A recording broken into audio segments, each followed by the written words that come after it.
Hello, good morning. I'm a Disney fan. I think you already know that. Today is gonna be amazing. Today is gonna be amazing. You have to believe that. You have to get something every day that kind of reminds you that you're here for a reason, and you have to have something to look forward to in each day. So for today, I want to talk about something that has been weighing on my mind for a while. And I think after getting into a couple of conversations with different people over the weekend, I figured it's time to talk about it, with a larger audience. It's about fear. What does fear mean to you? What is fear? All of us as human beings, we fear different things in our lives. And I think there is this popular quote about we fear what we don't understand, and what we fear, we judge as evil, and what we judge as evil, we try to control, and what we can control, we attack. What does that mean? A lot of people don't understand why the next person, their spouse, their brother, their sister, their friend, or the other person, just random person, is doing what they're doing. And because they don't understand it, they judge it as evil. Why is she always going for an adventure? Why is she always traveling alone? Why is she always doing this or that? And because we don't understand it, we judge it as evil.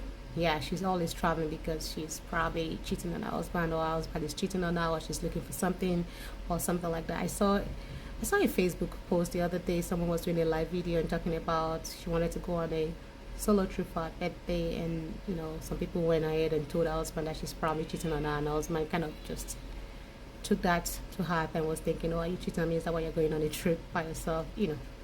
Again, it comes down to the fact that people don't understand stuff, so they fear it. And once they fear what they don't understand, they tend to judge it as evil. So the next thing you're thinking about is she's going on a trip because she's cheating on her husband. And because you try to judge that as evil, you try to control that. So no, you can't travel by yourself because it's dangerous. Then you start trying to control it. And once you notice the person's like, no, I want to go, I can do things by myself, blah, blah, blah, then you start attacking it. How can we walk this back? Let's walk it back a little bit. The problem is each of us have to have what I call is self-awareness. Like, just understand that you don't know everything. You don't understand everything. We're all here still learning something about ourselves, about others, and you need to learn to give people grace. What you can do is stop attacking what you can control. Stop trying to control what you judge as evil. And stop judging things as evil that you don't understand. And when you don't understand something, try to go find out more about it. Try to learn. You can help yourself or others around you by understanding why you fear a particular thing.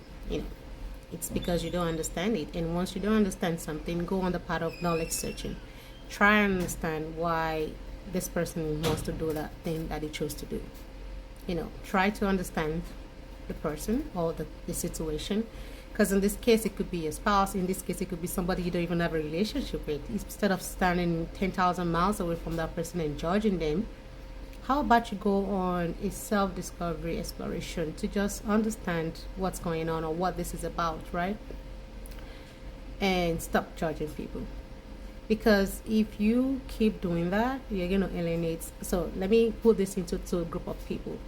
Are you the person that gets judged all the time because people don't understand you or understand what you do or why you do what you do? Stop taking it personal. Try to separate yourself from people that keep on judging you, because you don't need that energy. You don't need all the negative energy. If you understand why you're doing what you're doing, keep doing it. You really don't need the approval. On the other side are the people that judge and project their own fears on others. Stop it. Seriously, just stop it. Take your time to understand people around you or people that are not even connected to you. Understand things. This is your time to go find out more information about it. We live in an age where information is at the palm of your feet or your fingertips. Google. Research. Take the time to research and the energy to do that, to save your relationship. instead of judging that person and alienating that person. Because what's going to happen eventually is that they stop talking to you about what they plan to do. Because if you're going to keep projecting your fears on them because you just don't understand it, they're going to stop talking to you about it, or maybe stop talking to you altogether. So you want to save that relationship depending on how that relationship is important to you. So you want to save that relationship. So instead of you keeping judging people and thinking that everything they choose to do is evil because you just don't understand it, go and learn. Go and explore. Learn something new. You wonder why I travel so much? People wonder like, oh, you're always traveling, because traveling is the best investment I can make in myself. I travel to places and meet people because I want to learn something about that place, that culture, the food, the people. I want to learn something new. I want to learn something from life experiences rather than from things I read on books. So, for example, it's easier for you to read about Mexico as being, it's a cartel country, don't go to Mexico, someone is going to kidnap you on the street and stuff like that. Even if you've never left your domain, your country, your city, your state, you will never find out if that is true. All the negative things I've heard about Mexico before going there by myself, my first time in Mexico was a solo trip.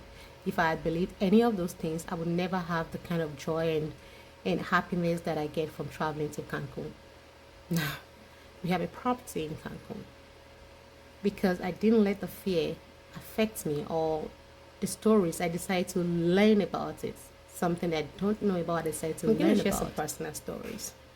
Many years ago, I left a very, very, very abusive relationship. And before I left that relationship, I had multiple fears, right? At first, I was afraid to start again, start dating someone all over again or anything like that. Then when I was able to overcome that fear, then it went on to become, I don't want people to think that I failed at this relationship. I was afraid of what people would think. When I was able to get over that fear, then I was afraid of the guy, because it was a physical abuse relationship, and there were threats to my life, to my family, and everything if I left. And if I had stayed in that relationship, I would have not become who I am today. I wouldn't even have the guts to get married, have children. I probably would be dead by now because, yeah, long story short, I decided to overcome my fear personally. And ever since then, it has inspired how I handle life. You never know.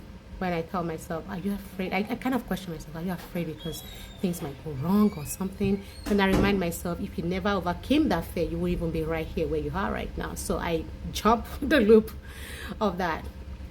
When I was going to relocate from the United States to Canada, I was afraid of starting all over again, making new friends and all. There were so many fear that I kind of told myself, I walked myself through it. I jumped the hoop. I'm in Canada. I felt like God was just waiting for me at the door of this country. My kids were diagnosed with autism in 2017, and there's this fear that it could be genetic because they have it, their cousins and everything. And so I really wanted to have more children. At that time I had two, and I wanted to have more children, and the doctor kind of projected that fear on me. Oh, it could be hereditary, you shouldn't have more kids and blah blah blah. If I allowed that fear to have made the decision for me, I would never have my baby girl. She's almost 4 now. She's perfect. I took my first solo trip in 2021 by myself to a country called Mexico. I overcame the fear. Mexico is a cartel country. Don't ever travel alone. You might get kidnapped and all those things. And today we have properties in Mexico because I love it. I love the culture. I love the people. What I'm telling you today is overcome the fear in your life and make giant steps and see where it takes you. Travel. Do something new. Learn a new language. Leave an abusive relationship if you need to. Make that step. Make that bold step. And for you projecting your fears on others, stop it. Give yourself the gift of education. Travel, research, do things. Help yourself to learn something new. And stop projecting your fear on people. If not, you're going to lose them. I hope I've been able to inspire something to you today. Take care. Bye.